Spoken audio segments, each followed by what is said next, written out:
All right, this video is going to help you learn how to paint in case you missed it in class. This is online and it was also in your kit if you got one, but really important information I'm not going to go through, but I will tell you that acrylic paint stains. It will dry if you leave it out or leave it uncovered, and it will also ruin your brushes if you leave paint in there. So please read this. It gives you some ideas of maybe how to work, what to do, where to work, and stuff like that. Really important. This is the sheet that we're going to work on today. You're welcome to paint right on here, right? We can paint right on here. Or if you don't have it because you couldn't print it or you didn't have it, then you can also just do it in a sketchbook. All right. So I'm going to do mine in the sketchbook so you can kind of have an example of that. You need a glass of water. You'll need an old rag that can get stained or paper towels. I like the rag, it absorbs more, but whatever, it doesn't matter. You'll be using it quite a bit though.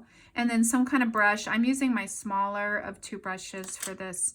I went ahead and all I did was I took 1 scoop of each color. Do you see how little is here? And I used the lid of my kit as a thing. You can use a paper plate or a piece of cardboard or anything. So you don't need much for this. And what we're going to do is learn some basic color theory. So you have three primary colors. The 3 primary colors are red, yellow, blue. And for this, no matter what colors you have at home, I want you to just use red, yellow, blue, black, and white. Okay. So we have 3 primary colors, red, yellow, and blue. And then there's something called a secondary color where when you mix 2 primaries, you get a secondary. So let's practice some mixing and some painting just to kind of do it. I'm going to start with my light color, yellow, and I'm just going to put a little here. I don't have my, let's pretend I don't have this, so I'd be looking at it on my screen, and I would just paint a little yellow blob there. And then I'm going to clean my brush between colors. We always do that. A red blob here.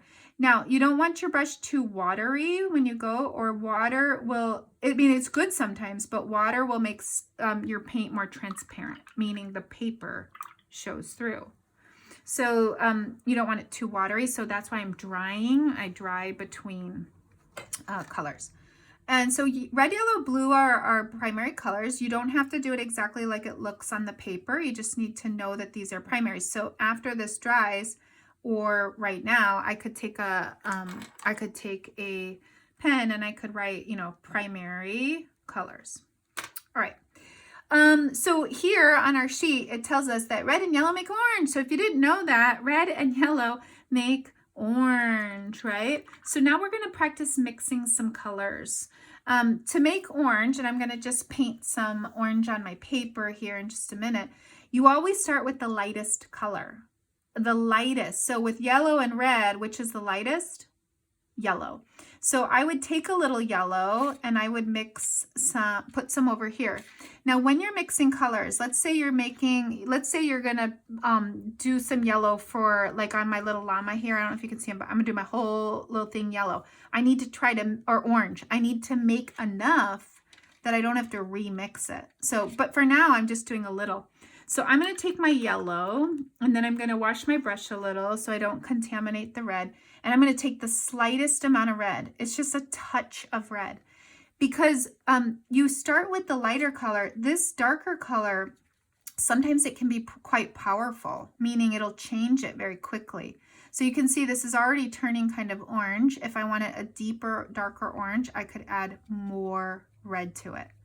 The problem is once it gets pretty dark, you have to add a lot of light to get it back. So you want to just start with the light color yellow and add a touch of red, a touch of red, a touch of red till you get to the orange that you like. So what I'm going to do is you could paint your orange here. So we have red, yellow, blue. We could paint our orange here. I'm also going to start to do my my full color wheel. So what I'm actually going to do is put my orange up here. So that's my orange. And while I've got my brush dirty with orange, I'm going to clean it real quick. I'm going to put a little red. And this one I am going to follow what I see on the screen or on my paper. So I've got orange and I've got red. And now I'm going to go ahead and do my other primaries. So blue, I noticed blue is across from orange. So I'll put some blue. And while I've got my blue, no, I'm not going to do that. I'm just going to wash my brush and do my yellow. I could have done that when my brushes were all clean, but that's okay. And yellow is here. So you notice in the color wheel, the cool thing about the color wheel is it does serve a purpose. Yellow and red make orange, right? Orange is between the two. So that works well.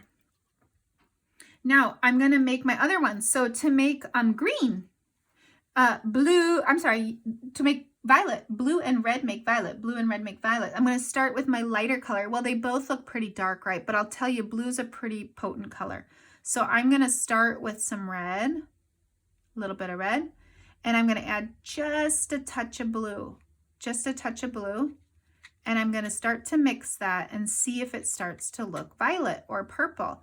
And when I look at it, it's still looking quite red to me. So I'm going to put a little more blue. I can always add more blue. Now I'm starting to see a more purple color. Okay, so I'm going to take my violet or my purple and I'm going to paint that between the red and the blue. All right. Now I got to do my last one, my last secondary color, which is green. So when I look down here, I have green as my other one. Yellow and blue make green. Yellow and blue make green. So I'm going to take a little bit of yellow. That's the lighter color. And I'm going to add a touch of blue. And look at just a little bit makes it turn green. The more blue I add, the darker or bluer the green would get. This is kind of a lime green. If I add a little more blue, I'll get more of a blue green. Depending on what kind of paint you have, your greens might look different than mine. That's okay. And then green would go here. So now I have a full color wheel. A color wheel consists of my primaries, red, yellow, blue, my secondaries, violet, orange, green, and they're in a specific order where blue and yellow make green. Yellow and red make orange, red and blue make violet. So this is important that you paint it kind of like that or like this on there. It's up to you if you want to go back. I could go ahead now that I have them all mixed. I could put my other secondaries here. So some green. I would clean my brush between. I would take the rest of my purple and my violet. Purple and violet are synonymous. They're the same. In art, we usually call it violet. And orange. I'll take the rest of my orange. So I'm kind of using all that paint. And then I could label that as my secondary. Or for those of you who are working on the paper, you don't have to label it. You'd just be doing it here. So now I've completed these three.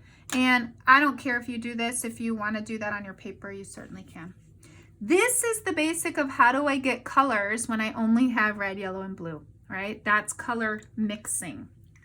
Now, we're going to move on to a couple other things that are just helpful to know, little things about color theory, and they're in this little area on the worksheet here. Okay, so if you're working in your book, you can do it in any order you want, but this is the area we're talking about.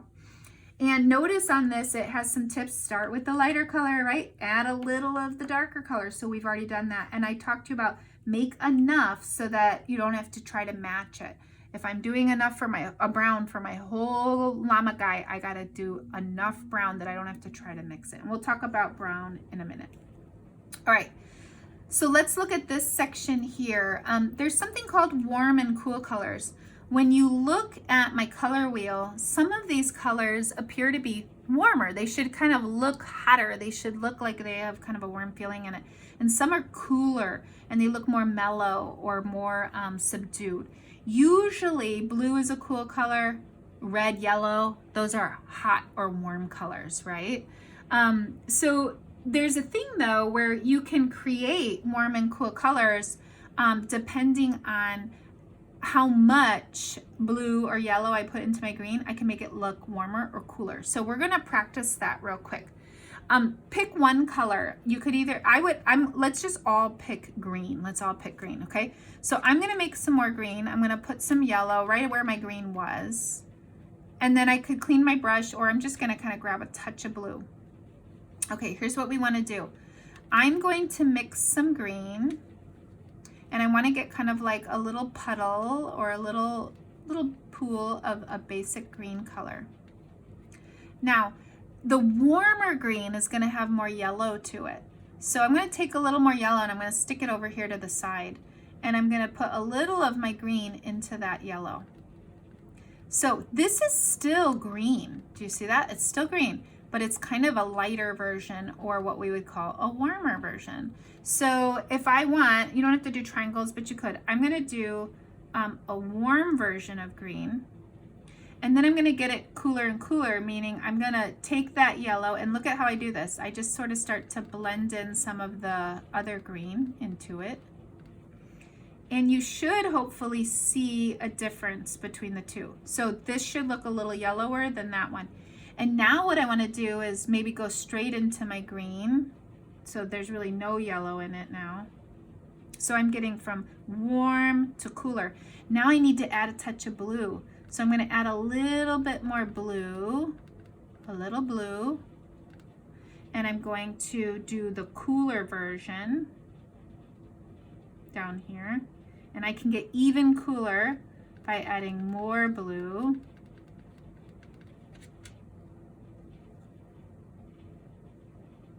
And it's getting darker as well, right? And I can do even more blue. So I still have a green color. This is still green at its, overall. But what I'm doing is I'm creating these different, I'm creating different shades, I guess you could call it, or not really values. Yes, they're darker and lighter. Value is dark and light, but also this idea that I can create a cooler version of the same color. So sometimes this is kind of cool to do. If you want something to look sort of more subdued, use cool colors.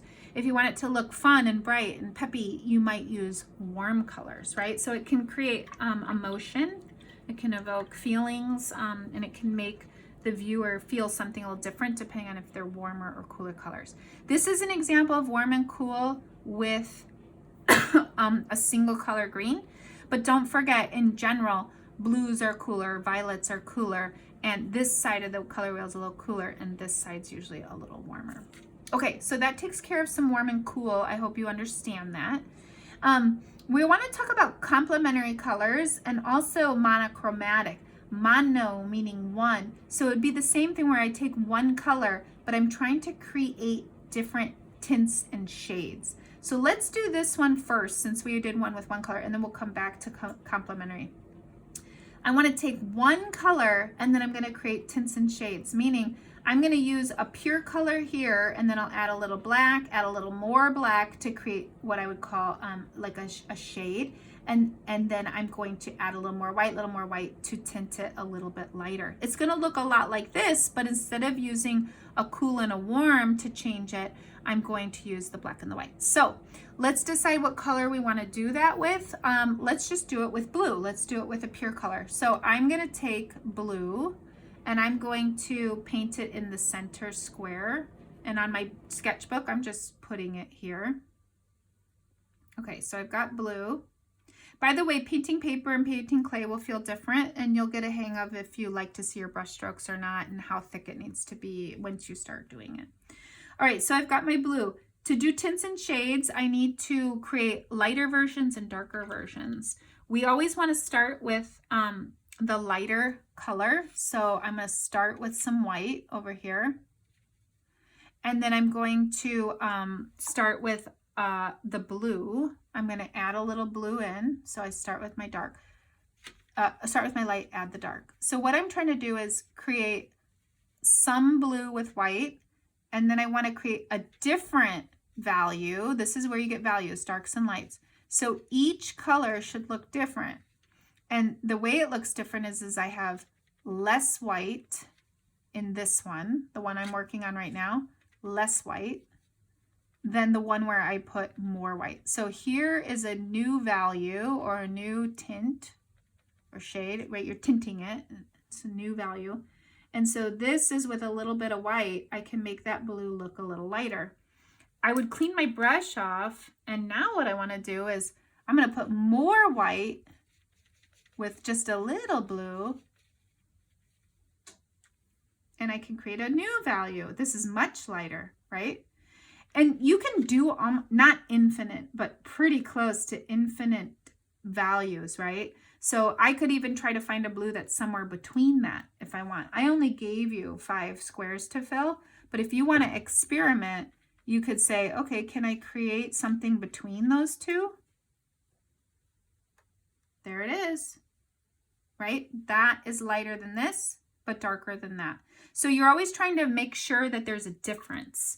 When you think about tinting and shading something, there should be a difference. If that looks too light, maybe I go back with a little bit of the white and blend it in, and now it's like a little bit more between. So you can do it by adding white, or you can do it by using black. If I'm going to use black, here's what I'm going to do. I'm going to take my blue and I'm going to kind of split it in half. I'm going to think about 2 halves. I'm going to put just a little black in the one side. So a little black in this side. And I'm going to paint that next to my blue. Ooh, that's pretty dark. And then I'm going to take a lot of black. Actually, maybe this will be my dark one.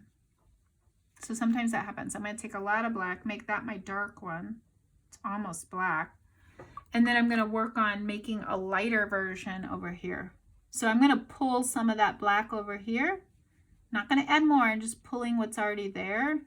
And let's see if I can create, yep, there it is, a more in between version.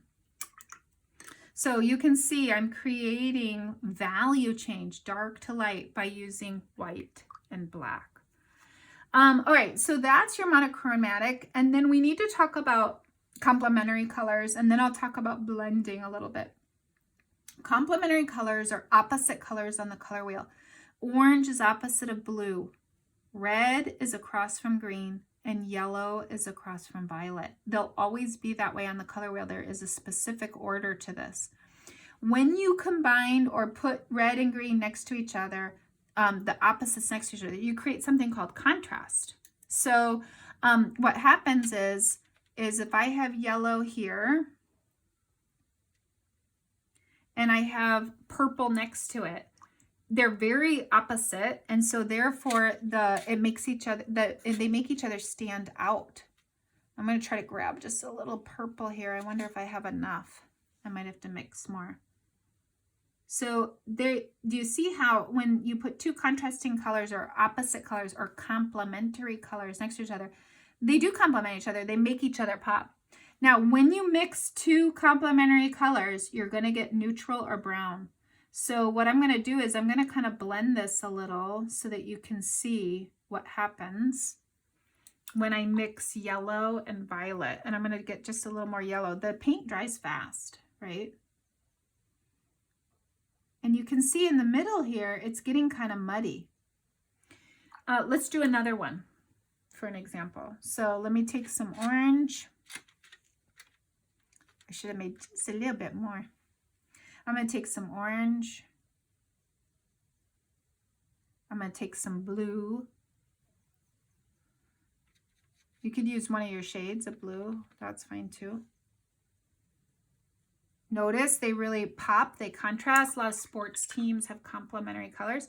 And now if I blend the 2 together, let me see if I can grab some orange. When I blend them together, they should turn to more of a brown. Now in this case, they might be turning a little green, right? It's almost looking a little green in there. If they start to look green and I really want it to look brown, then I have to think, well, I know opposites neutralize. So if I'm getting green, what's opposite of green? Red. If I add a little red to this, then I might actually get more of a brown. Let's see if it works, but let's try our other ones first. So we're going to do red over here.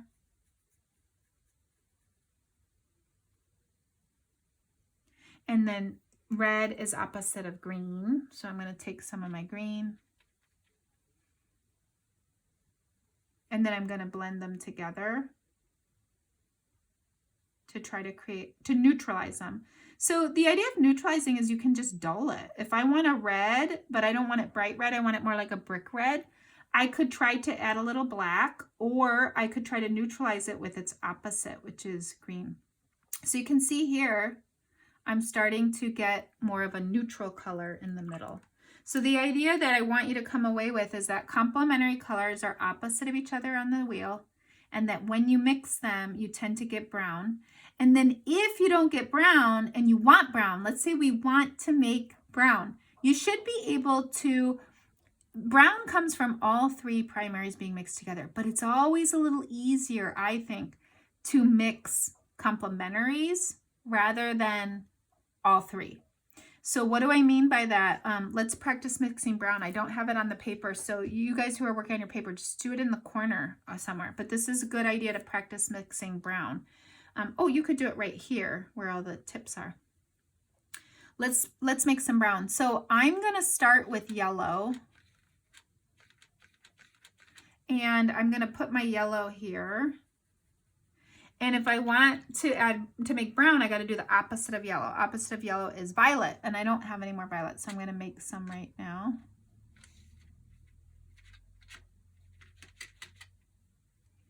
And I'm going to put some of that violet on the yellow. And I'm mixing it. You could mix it on your tray or you can mix it here. That's actually a really good brown. So that means I did really well without even trying. So yellow and violet made brown. And then imagine if you add a little white, you can kind of tint it to a lighter brown. Now, when I did that, do you see how it's looking a little purpley? What's the opposite of purple? Yellow. So that means I need to go back and add a little more yellow to make it look a little more brown. So whatever color it's looking, look for the opposite. It still looks purple to me. I'm kind of running out of yellow, and without dipping into more, we'll see if I can fix it. Yep, there it goes. So you see I'm kind of mixing on my paper. You're welcome to mix on your clay projects, right? Or you can mix on your tray and try to mix enough that you do it. So that was one way to get brown. I could also get brown by doing blue and orange or green and red. All right. So now we know our primaries or secondaries. This is your color wheel. You would want to go back and maybe label this warm and cool, tints and shades, complementary. Know that complementary will neutralize or make brown in between. And now you've also learned how to make brown. The only other thing you might want to do is, how do I blend, right? How do I make something look kind of cool and blended? And what I would suggest is that you just practice it. Practice going from red to yellow or something like that. In this case, I'm out of yellow, so I'm going to practice with some blues and whatever colors I have here. So let's say I want to make something look kind of blue and get darker. What I would do is kind of paint the whole thing blue, or most of it. And then I'm going to go back and add a little bit of my darker blue. This is my other shade. And while the paint's wet, you want to start to blend it together. The trick with acrylics is they'll dry pretty quickly. So you do, like, this is already pretty much dry, my brown. So you do want to work kind of quickly in the sense of, okay, put a darker color on. Now, if I just keep doing the dark all the way over, it might start to darken the whole thing. So only go about halfway. And then get some more of your light color and then come back and do it. I'm kind of doing a scrubbing motion or little tiny things that will make it look less like there's brush strokes. I really highly suggest if you're working on here, go to a page in your sketchbook, practice just blending some colors, practice mixing some brown, because if you don't have brown, that might be handy. And maybe you practice doing another set of monochromatics or something like that. Okay, so this is just basic color theory, and then I'll show you a different video where I show you kind of like how to actually start painting your figure and maybe do a couple cool techniques that will help you create some shadows, some shades, some interest, so it doesn't just look like this, right? Okay. Have fun with it, and don't forget to go back and label with a pen or a pencil.